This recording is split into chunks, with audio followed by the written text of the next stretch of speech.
Fat Please here, and today we're going to be reacting to the Odd Ones Out convention. And yes, we've been doing a lot of Odd Ones Out reacting videos on this channel. If you guys want more, which I'll do more, please like and subscribe. Yeah. And right on that, let's get right onto the video.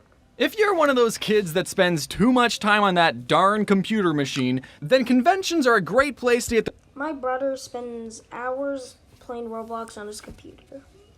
Yes, he does. He spends hours. The recommended amount of human interaction with others who share a similar interest.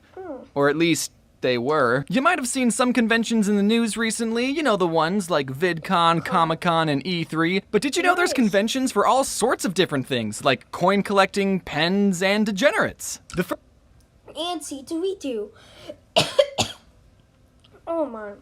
Yeah, C2E, my first Comic-Con was C2E2. Probably like the only one I went to. Yeah, and I love C2E2. I would love to go back. Comment down below if you went to C2E2 before. I have. Have you ever seen those mini biker scouts? That's me. If you want a picture. Yeah.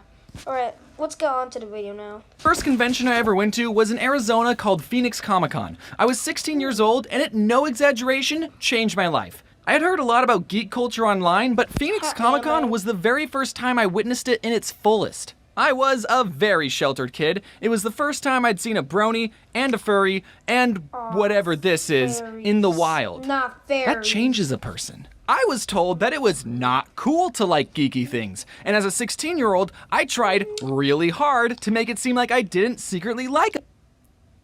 Yeah, I would try to. I don't like them. I never read the books, but sometimes I just try to keep it in secret. But yeah.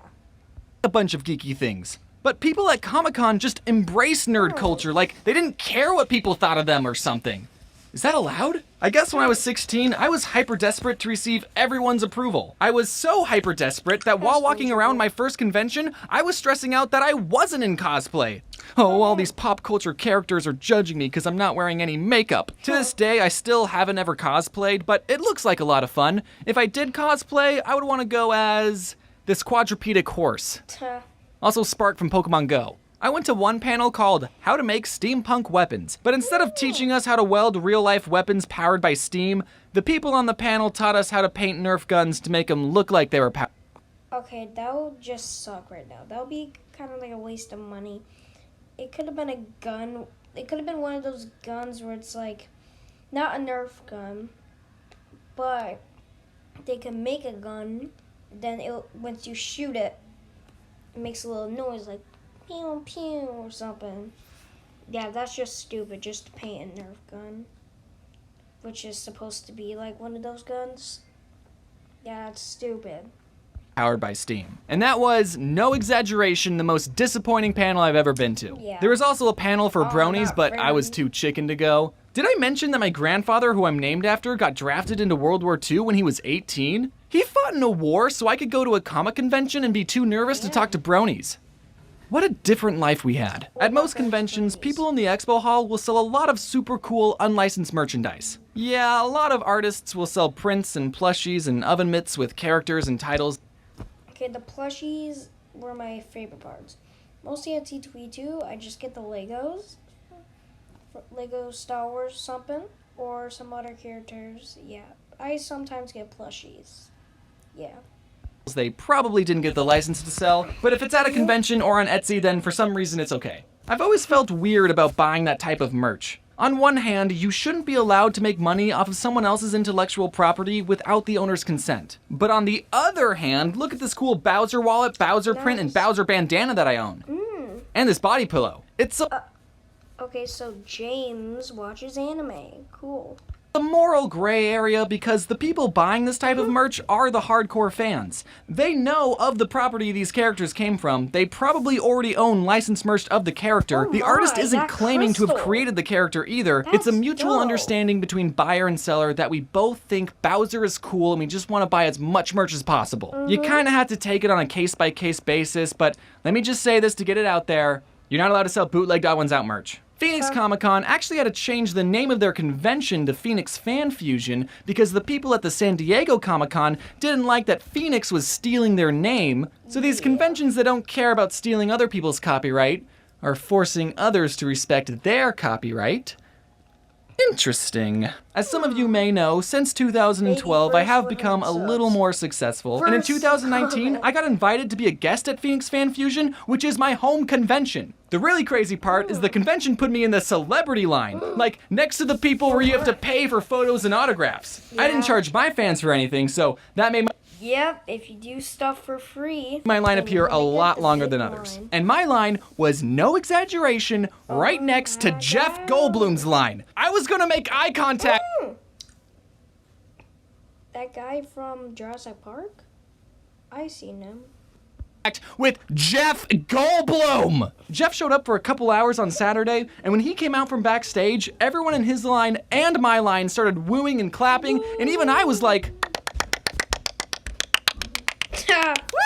and then Jeff took a look at my line, then looked at me, and then gave me a nod of approval, saying, "Not bad, kid." He didn't say it out loud, but I could tell he said it with his eyes. He also said that I looked kind of cute, so oh, thanks, Jeff.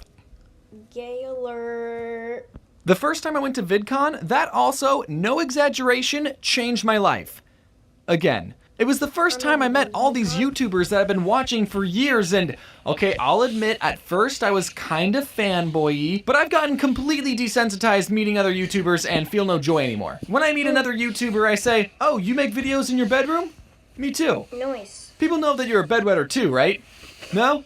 That's just me then. If you've ever given me something at a convention, then you'll be happy to know that I've kept everything I've ever been given. Unless you're the guy that gave me a plastic baggie full of water and other junk and called it a homemade snow globe. What? Someone gave you a plastic baggie with a paper clip, button, a dinosaur, and a marble. Okay, that's just weird. Globe. I used to collect snow globes, so it was a nice sentiment, but I didn't want to take it home with me and have it inevitably break and get all the important fan art wet, so I chucked it. And as I'm telling you this, there's some poor kid out there going, "Hey, he's talking about my snow globe. He threw it away?" And Oh, that's so sad. All one's out. You should be ashamed of yourself. now I feel bad, so... You just broke my checkbook.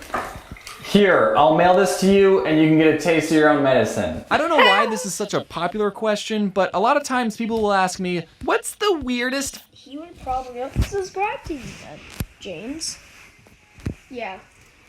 Well, it doesn't matter because you probably got 4 million 14 subscribers. fan interaction you've ever had? I think they think that some of you are cringy. I never have an answer for them because all my fans are super nice. Yeah, someone gave me a bag of water, but that's not weird, that's nice! Yeah, Okay, I have received fan mail from a prison, which is true, so I guess some of you aren't law-abiding citizens. Going to conventions and meeting fans and being on panels is a lot of fun, don't get me wrong, but it doesn't give you a lot of time to really experience the convention. Since 2017, when I would go to a convention, it would mean I was working. I still had a fun time, but I didn't really get to just relax with friends. That is, until I went to a convention last December called MFF, which stands for Midwest Fur Fest. Now, Not furries.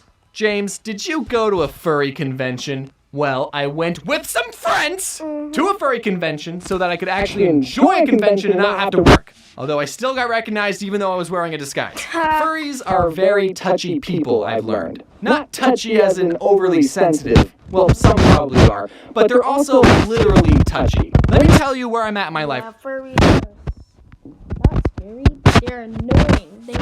They're probably gay or something. Yeah, they touch people a lot. Right now.